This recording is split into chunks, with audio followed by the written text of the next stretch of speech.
நேத்துதான் உத்தரப்பிரதேசத்துல ஒரு கொடூரமான சம்பவத்தை வீடியோவா போட்டேன். ஆனா இன்னைக்கு பார்க்கும்போது அண்டை மாநிலமான கேரளாவுல மிகப்பெரிய ஒரு துயர சம்பவம் நடந்திருதோ. கையில வச்சிருக்காளே இந்த படிதாண்டா பத்தினி ஒரு குழந்தை இவ பெத்த பிள்ளை. இந்த குழந்தைக்கு 2 கையில அடிபட்டு இருக்கு. இந்த அடி எப்படிப்பட்டதுன்னா கீழே விழுந்திருக்கு அப்படின்னு சொல்றான். ஆனா அதே இல்ல. ஆக்சுவலா இந்த குழந்தை யாருக்கு பிறந்தனா மூத்த கணவனுக்கு பிறந்த குழந்தை. இப்ப இவளுக்கு வந்து 2வது புருஷன் 2வது கல்யாணம் ஆயிருச்சு.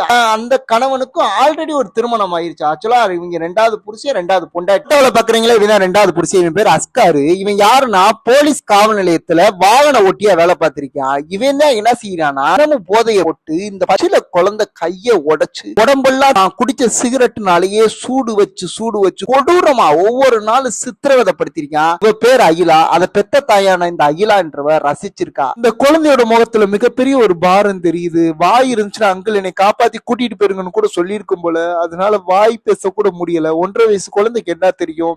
ஆனா இப்ப அந்த குழந்தை அந்த உலகத்திலே இல்ல. ஏன்னா இவங்க கொடூரமா கொண்டுட்டாங்க. இந்த கொடூரமா கொண்டு அந்த கையவே இருக்கால. இவனுக்கு ஆல்ரெடி திருமணம் ஆயிடுச்சு. நான் சொன்னேன்ல, இந்த பொண்ணுக்கு 18 வயசா இருக்கும் போதே திருமணம் பண்ணிட்டியான். அந்த பொண்ணை ஒவ்வொரு நாள் வந்து குடிச்சிட்டு வந்து மிக கொடூரமா டார்ச்சர் பண்ணிருக்கான். மனைவி அடிச்சதுல மூளை போற நரம்பு பாதிக்கப்பட்டு கை கால்லாம் செயலிழந்து கோமா நிலைமைக்கு போயிருக்காங்க அந்த மூத்த மனைவி. கடைசியில் அவங்க அம்மா தான் ஒத்த பெண்ணா காப்பாத்தி கொண்டு வந்து இப்ப பாத்தீங்கன்னா எவ்வளவு அழகான பெண் எப்படி இருக்காங்க நீங்களே பாருங்களேன். எத்தனையோ முறை காவல் நிலையத்துல போய் தன்னுடைய விஷயத்தையும் தன் மகளுக்கு நடந்ததையும் சொல்லி புகார் அளிச்சிருக்காங்க. காவல்துறை எந்த ஒரு நடவடிக்கையும் எடுக்கல. ஏன்னா அவன் காவல்துறையில ஆல்ரெடி வாகன ஓட்டியா வேலை பார்த்தியா. அவனுக்கு ஆரம்பத்திலேயே மூத்த மனைவியை கொடூரமா பண்ணும் போதே அவனுக்கு தக்க தண்டனை கொடுத்து ஒரு கடுமையான நடவடிக்கை எடுத்திருந்தா இந்த பச்சில குழந்தை நேரம் செத்து இருக்காது. இந்த சம்பவத்துக்கு வந்து அது மிக மூலத்தனமா அமைஞ்சிருக்கு. 2வது பெத்த தாயே அதுக்கு ஒரு உடைந்தியா இருந்தது. இது வந்து ஒட்டுமொத்த கேரளா மக்களையே உலுக்கி இருக்கு. எல்லாரும் இதை ஒவ்வொருத்தவங்களும் தன்னுடைய கண்டனத்தை வெளிப்படுத்துறாங்க. அவனை அரெஸ்ட் பண்ணி கூட்டிட்டு போகும்போது கூட எல்லாருமே தாக்குதல் நடத்துறாங்க.